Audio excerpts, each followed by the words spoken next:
আসসালামু আলাইকুম রহমতুল্লাহি ওবারাকাতু। প্রিয় দিনদার ভাই বোনেরা, আমরা যখন তারাবির নামাজ পাঠ করি 20 রাকাত তারাবির নামাজ পাঠ করার পর একটি মুনাজাত দিই। এই মুনাজাতে দুইটি ভুল করে থাকে অধিকাংশ ব্যক্তিরাই। আজকে আমি আপনাদেরকে সেই দুইটি ভুল ধরিয়ে দিব এবং দুইটি ভুল শুদ্ধ করে কিভাবে আপনি এই মুনাজাতটি দিবেন সেই মুনাজাতের নিয়মটি আমি আপনাদেরকে দেখিয়ে দেব। দর্শক, প্রথমেই আপনাদেরকে তারাবির নামাজের মুনাজাতটি একবার শুনে নিতে হবে, তারপর ভুল দুইটা ধরতে পারবেন। আমি তারাবি নামাজের মুনাজাতটি আগে বলতেছি। আল্লাহুম্মা ইন্না নাসআলুকাল জান্নাতা ওয়া নাউযু বিকা মিনান নার ইয়া খালিকাল জান্নাতি ওয়ান নার বিরহমাতিকা ইয়া আজিজু ইয়া গফফারু ইয়া কারীমু ইয়া সাত্তারু ইয়া রাহিমু ইয়া জাব্বারু ইয়া খালিকু ইয়া বার আল্লাহুম্মা আজিরনা মিনান নার ইয়া মুজিরু ইয়া মুজিরু ইয়া মুজির বিরহমাতিকা ইয়া আরহামার রাহিমিন। এই মুনাজাতটি আমরা দিয়ে থাকি। এই মুনাজাতে দুইটি জিনিস বাদ পড়েছে বা দুইটি জিনিস এখানে নাই। এক হলো নবীজি সাল্লাল্লাহু আলাইহি ওয়াসাল্লামের উপর দুরূদ শরীফ পাঠ করা। নবীজি সাল্লাল্লাহু আলাইহি ওয়াসাল্লাম বলছেন, যখন কোনো বান্দা মুনাজাত তোলে অথবা আল্লাহর নিকট প্রার্থনা করে বা কোনো কিছু চায়, তখন সে যদি দুরূদ শরীফ পাঠ না করে, তার দোয়ায় যদি দুরূদ না থাকে, তাহলে ওই ব্যক্তির দোয়া প্রথম আসমানের উপরে আর উত্তীর্ণ হয় না, আল্লাহর দরবারে কবুল হয় না। তার মানে প্রথম আসমানই ঝুলে থাকে। বোঝা গেল, যেই দোয়ায় বা যেই মুনাজাত হোক অথবা আপনি বাংলায় আল্লাহ তাআলার কাছে চাইলেন, যেটাই হোক, এক কথা আল্লাহর কাছে প্রার্থনা করছেন, সেই প্রার্থনায় নবীজির উপর দুরূদ শরীফ পাঠ করেন নাই, আপনার সেই প্রার্থনা আল্লাহর দরবারে কবুল হবে না, আল্লাহর দরবার পর্যন্ত যাবে না, সেটা প্রথম আসমানে ঝুলে যাবে। এর থেকে বোঝা যায় যে কোনো মুনাজাতে দুরূদ শরীফ যোগ করতে হবে। ইনশাআল্লাহ আমরা যোগ করে একটু পরেই পাঠ করে দেখিয়ে দিব। এক নম্বর ভুল। দুই নম্বর হলো, নবীজি সাল্লাল্লাহু আলাইহি ওয়াসাল্লাম বলছেন, যখন তোমরা আল্লাহ তাআলার নিকট কোনো কিছু চাইবে, তখন আল্লাহর নাম নিয়ে শুরু করবে। আল্লাহর নাম বা আল্লাহর প্রশংসা পাঠের মাধ্যমে শুরু করবে। আল্লাহর প্রশংসা কি? আলহামদুলিল্লাহি রাব্বিল আলামিন, সমস্ত প্রশংসা আল্লাহ তাআলার জন্য। এইভাবে এটা বলে আপনি দোয়া শুরু করবেন। শুরু করে এরপর আপনি আল্লাহর কাছে যা কিছু চাওয়ার আপনি চান, যে এই বাক্যে অনেকগুলো কথা সুন্দর সুন্দর, যে আল্লাহুম্মা আজিরনা মিনান নার, আয় আল্লাহ আপনি আমাকে জাহান্নামের আযাব থেকে রক্ষা করেন।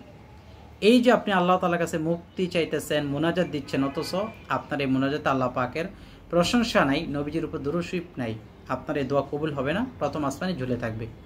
প্রশ্ন আসতে পারে, তাইলে এই মুনাজাতটি যারা লিখেছেন তারা কি এগুলো দেন নাই কেন? হয়তোবা তাদের জ্ঞানের বাহিরে ছিল, আর নয় সেটা তারা এখানে উপস্থাপন করেন নাই। তারা ভেবে নিয়েছে আপনারা মুনাজাত ওই প্রকৃতিই দিবেন, বাকি এই দোয়াগুলো যোগ করবেন।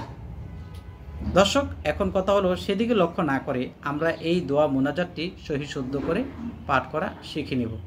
আরেকটি কথা না বললেই নয়, এই মুনাজাতটি কিন্তু কোরআন ও হাদিস থেকে সুনির্ধারিত নয় যে তারাবির 20 রাকাত নামাজের পরে একটি মুনাজাত দিতেই হবে, এমন কোনো কথা কোরআন ও হাদিসে নয়। তবে কেউ যদি এমনিতেই দিতে চায়, সেটার জন্য তার গুণ হবে এমনটিও না। এখন এই মুহূর্তে আমি যদি মুনাজাত দিই, কেউ আমাকে বাধা দিবে না। তবে আমি এটাও বলতে পারবো না যে প্রত্যেক দিন এই সময়ে একটি করে মুনাজাত দিতে হবে। এই কথা বলতে গেলে অবশ্যই কোরআন হাদিসের রেফারেন্স লাগবে, যে দিতে হবে এই কথা বলতে গেলে। তো তারাবির পরে এই মুনাজাত দিতে হবে, এটা যদি বলতে হয় তাহলে কোরআন হাদিসের রেফারেন্স লাগবে। কোরআন হাদিসে কোথায় বর্ণিত নেই যে তারাবির পরে মুনাজাত দিতেই হবে। বাকি বিভিন্ন গ্রন্থে লিখে দিয়েছে যে তারাবির নামাজের পরে এমনিতে যদি আল্লাহ তাআলার কাছে কেউ মুনাজাত দিয়ে চায় বা চাইবে, এটাই স্বাভাবিক। 20 রাকাত তারাবি পড়ছে, এখন আল্লাহর কাছে মুনাজাত দিবে, তখন সেক্ষেত্রে সেই মুনাজাতটি এভাবে দিতে পারে, এভাবে আপনি দিতে পারেন। কিন্তু এক্ষেত্রে আপনি এই মুনাজাতটা কীভাবে দিবেন? আল্লাহুম্মা ইন্না নাসআলুকাল জান্নাতা বলার আগে প্রথমে হামদ পাঠ করে নেবেন, তারপর সানা মানে নবীজি সাল্লাল্লাহু আলাইহি ওয়াসাল্লামের দুরূদ শরীফ। তাহলে মুনাজাতটি আপনি এভাবে দিতে পারেন, আলহামদুলিল্লাহি রাব্বিল আলামিন। প্রথমে আপনার হামদ শেষ, তারপরে নবীজির উপর দুরূদ, আসসালাতু ওয়াসসালামু আলা সাইয়্যিদিল মুরসালিন ওয়া আলা আলিহি ওয়া সাহবিহি আজমাইন।